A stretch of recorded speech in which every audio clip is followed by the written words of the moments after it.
7 minutos com Emmanuel. Carta aos Filipenses, capítulo 1, versículo 10. Comentário do livro Segue-me, capítulo 25, intitulado Problemas do Amor. Para que aproveis as coisas que são excelentes, para que sejais sinceros e sem escândalo algum. Paulo, Filipenses 1, 10. Comenta o benfeitor.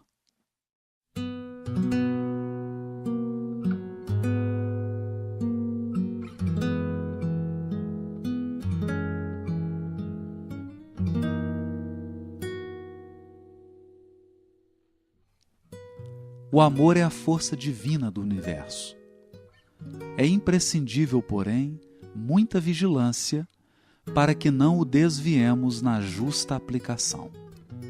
Quando um homem se devota de maneira absoluta aos seus cofres perecíveis, essa energia no coração dele denomina-se avareza. Quando se atormenta de modo exclusivo pela defesa do que possui, julgando-se o centro da vida no lugar em que se encontra, essa mesma força se converte nele em egoísmo.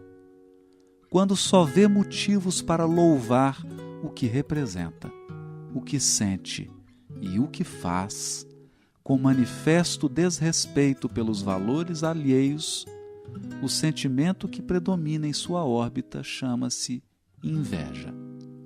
O ódio é comumente o amor envenenado de ontem. O ciúme é o amor vestido de espinhos dilacerantes. A soberba é o amor desvairado a si próprio. Paulo, escrevendo à amorosa comunidade filipense, formula indicação de elevado alcance. Assegura que o amor deve crescer cada vez mais no conhecimento e no discernimento, a fim de que o aprendiz possa provar as coisas que são excelentes. Instruamo-nos, pois, para conhecer. Eduquemo-nos para discernir.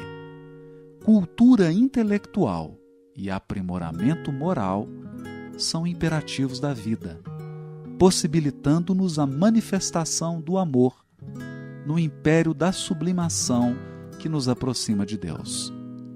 Atendamos ao conselho apostólico e cresçamos em valores espirituais para a eternidade. Porque muitas vezes o nosso amor é simplesmente querer, e tão somente com o querer é possível desfigurar impensadamente os mais belos quadros da vida. Belíssima página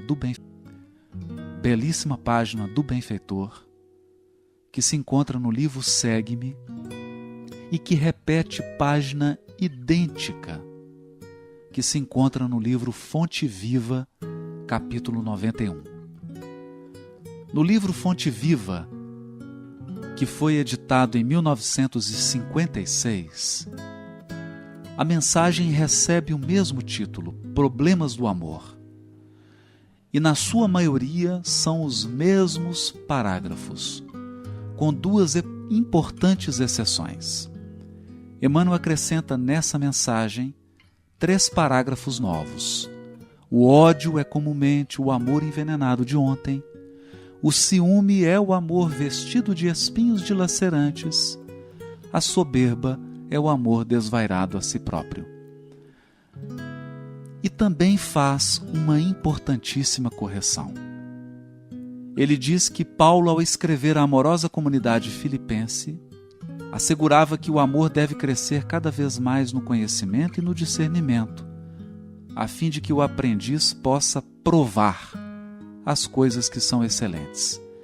Na mensagem anterior do livro Fonte Viva, ele utiliza o verbo aprovar, de maneira idêntica ao que se encontra na tradução de João Ferreira de Almeida.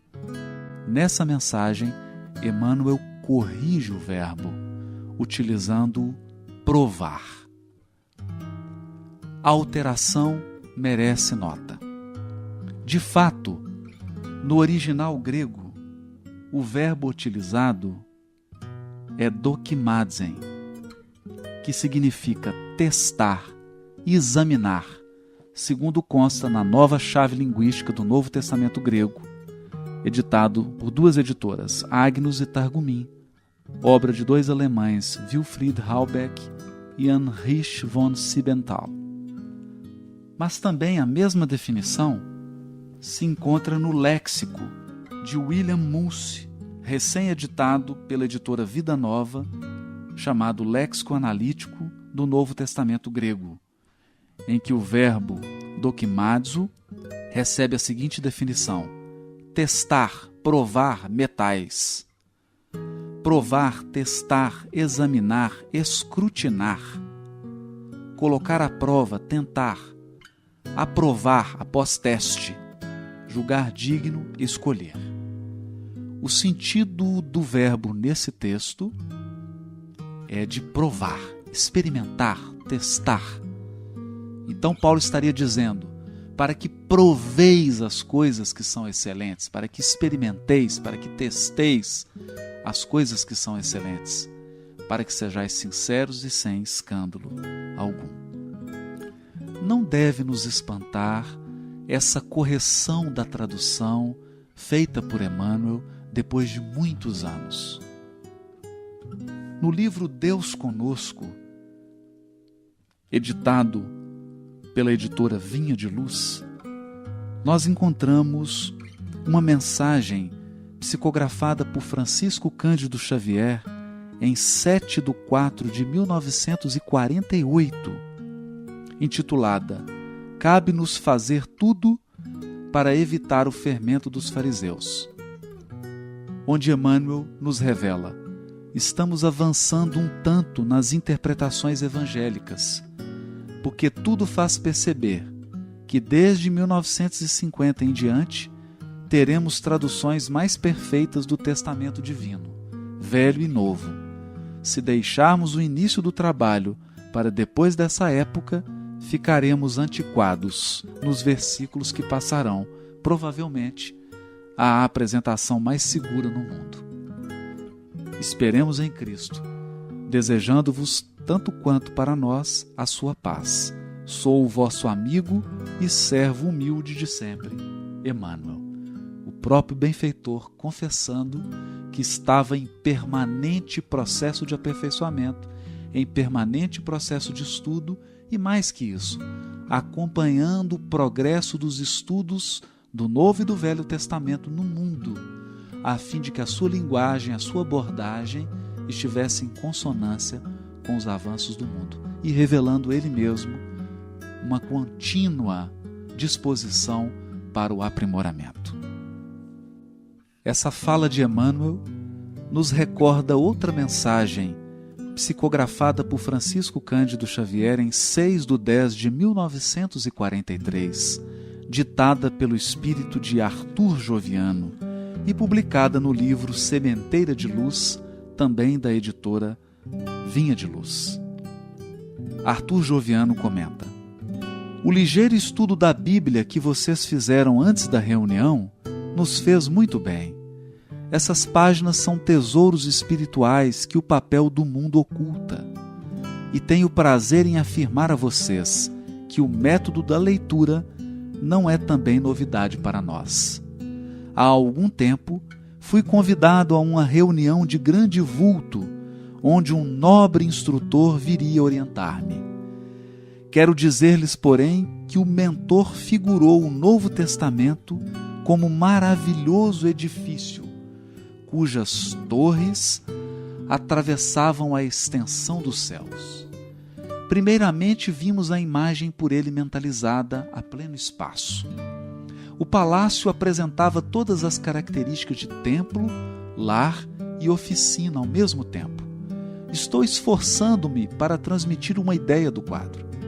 Em seguida, divisamos para o acesso ao edifício um luminoso átrio. O castelo, contudo, estava cercado de territórios extensos, profundamente extensos, a se perderem de vista. Matas sombrias, grandes expressões de continentes inexplorados.